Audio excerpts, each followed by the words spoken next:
Hello, and welcome to the 6th episode of Main Street Moments, where we spotlight local businesses and the latest downtown news. I'm Ellen Gamson with the Mount Vernon Downtown Association.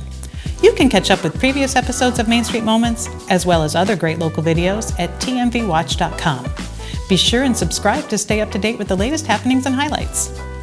We are delighted to share that one of the intrepid new businesses that opened just at the beginning of the pandemic, District Brewing, has been honored by the Washington Trust for Historic Preservation. They have received a prestigious Goldfinch Standard Award as one of the best historic preservation projects in the state of Washington in 2020. These awards recognize excellence in preserving important elements of our community's history.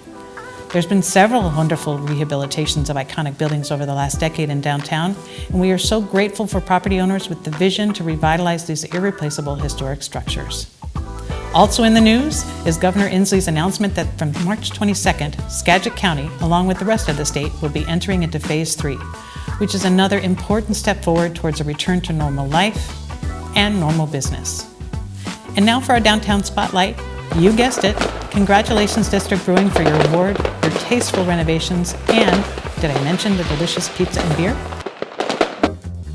I'm Mark Schentaffer, the owner of District Brewing in Mount Vernon.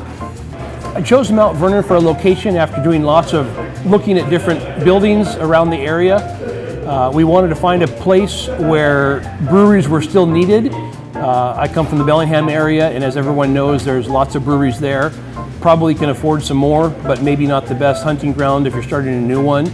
So Mount Vernon popped up on the radar, and as everybody knows, location is paramount in finding a business that's going to work for lots of reasons. And this building on the Riverwalk location that had been so nicely redone by Mount Vernon recently just made sense. And the building was great, and the waterfront area and the Riverwalk promenade just seemed like it was a natural spot for a gathering place for people. So we just pursued the building to purchase with brewery in mind the whole time, and here we are. We chose this place on the Riverwalk because of the proximity to people. And everybody anybody with a business needs, of course, people to support the business. And the Riverwalk is the place that the most people hang out in Mount Vernon, depending on what's going on, whether it's a concert in the park series or family movie night or farmer's market. We wanted to find a place where we'd be the hub of the excitement, and this building was one of only a few available, and the location was great, so the stars aligned, I guess, and made sense. The renovation started with, again, loving the location in the building. That certainly hasn't changed. We had to decide whether we tear down the building or whether we renovate it.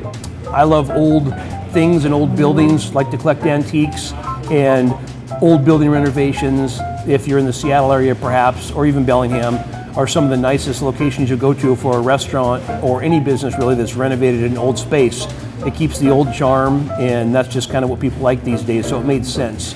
And we knew we'd have fun salvaging an old building. I'd never done that before, at this level anyway. And it was fun because every time we turned a corner, we'd usually find a problem that had lots of dollar signs, which wasn't good. We'd also find a fun sign buried in the concrete, or curtain rods with Paramount Theater Mount Vernon stenciled on them, and we had to talk about where that came from because there's no Paramount Theater in Mount Vernon. So I'd say at least once a week, if not more, something like that came across the contractor's hammer. He'd open up a wall and we'd find something fun to talk about. I think every brewery is unique, and that's what makes them fun. And what might set us apart from some of the other breweries is location and parking and the ability to welcome all the families. Sometimes a brewery will be tailored to adults only, or have a food menu that is more eclectic for adults. In our case, we wanted to make this a third space, if you will.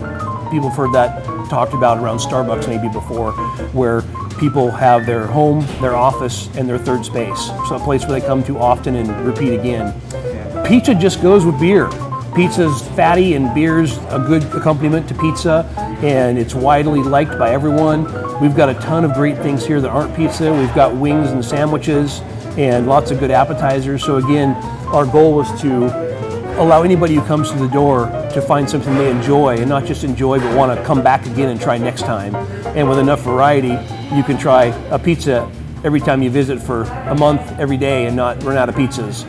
With things at 50% here in the next week or two, we're excited again to put people back to work and start to grow our business, but we don't exactly know how that works because we have never been open outside of the pandemic environment. So our learning curve is still going to be steep after a year, which is probably strange for a business. If we ever write a book, we'll talk about that. So that's it for this week's episode of Main Street Moments. Don't forget to subscribe so that you can be on top of upcoming episodes or review any that you might have missed. We look forward to sharing something unique and cool about our downtown with you next time. Until then, stay well.